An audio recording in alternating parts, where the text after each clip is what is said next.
भगवान श्री कृष्ण की मृत्यु के बाद द्वारका की महिलाओं के साथ क्या हुआ, आइए जानते हैं इस वीडियो के माध्यम से।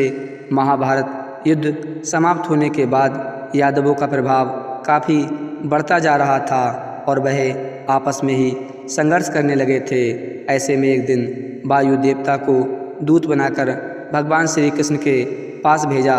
वायुदेव ने भगवान श्री कृष्ण से कहा कि देवताओं ने कहा है कि आपने पृथ्वी पर फैले पाप का अंत करने के लिए अवतार लिया था और अब आपका कार्य पूरा हो गया है।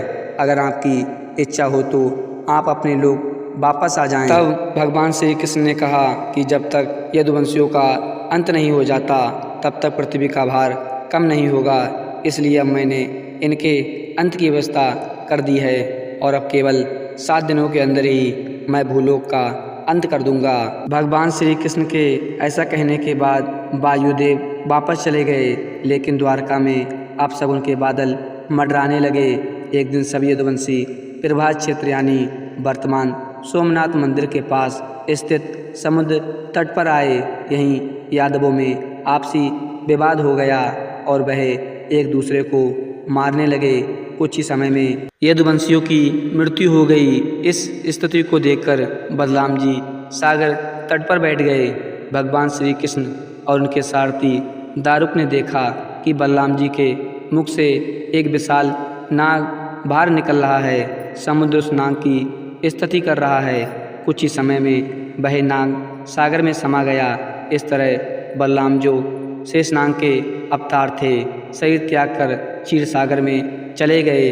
सोमनाथ मंदिर से कुछ ही दूरी पर जहाँ बलराम जी ने अपना देह त्यागा था, वहाँ बलराम जी का एक मंदिर बना हुआ है। बलराम जी की देह त्याग के बाद भगवान श्री कृष्ण ने अपने सारथी से कहा कि अब मेरे भी जाने का समय हो गया है, इसलिए मैं योग में लीन हो जा रहा हूँ। द्वारका में जो लोग बच गए हैं उन सभी को कह दो कि अर्जुन के आने के बाद वह द्वारका को छोड़कर उनके साथ चले जाएं, क्योंकि अर्जुन के द्वारका से जाने के बाद मैंने समुद्र से जो भूमि द्वारका नगरी बसाने के लिए ली थी, समुद्र उसे डुबो देगा। उस समय केवल मेरा भवन ही शेष रह जाएगा। इसके बाद भगवान श्री कृष्ण योग में लीन हो गए और जरा नामक शिकारी ने भगवान श्री कृष्ण के पैर को मृग की आँख समझकर दूर से बाण चला दिया। इस बाण के लगते ही भगवान श्री कृष्ण मूर्छित हो गए। जरा ने जब श्री कृष्ण को देखा तो काफ़ी घबरा गया और अपराध बोध से दुखी हो गया। तब भगवान श्री कृष्ण ने जरा को समझाया कि यह तो मेरे विधान से ही रचा हुआ था। मैंने स्वयं ही अपने देह त्याग के लिए इस विधि को चुना था, क्योंकि तुम्हारे पिछले जन्म का ऋण मुझ पर था। जरा पिछले जन्म में बाली था, जिसका वध भगवान श्री राम ने किया था। जब अर्जुन द्वारका पधारे और सब हाल जाना तो यदुवंशियों के सब पहचान कर उनका अंतिम संस्कार किया। श्री कृष्ण के जाने के बाद रुक्मणी और जामवंती ने भी अपना देह त्याग दिया।